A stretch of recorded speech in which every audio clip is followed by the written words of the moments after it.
How to fix an update is required to use mobile data on this iPhone.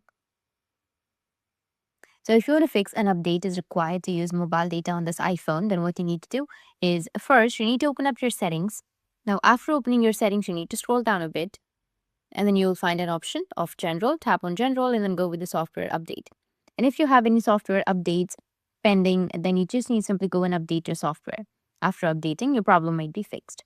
If that doesn't fix your problem, then the next thing you need to do is just simply go with your control center and then you need to turn on your airplane mode for a few seconds. Just wait for a few seconds and then again turn it off and it might fix your problem.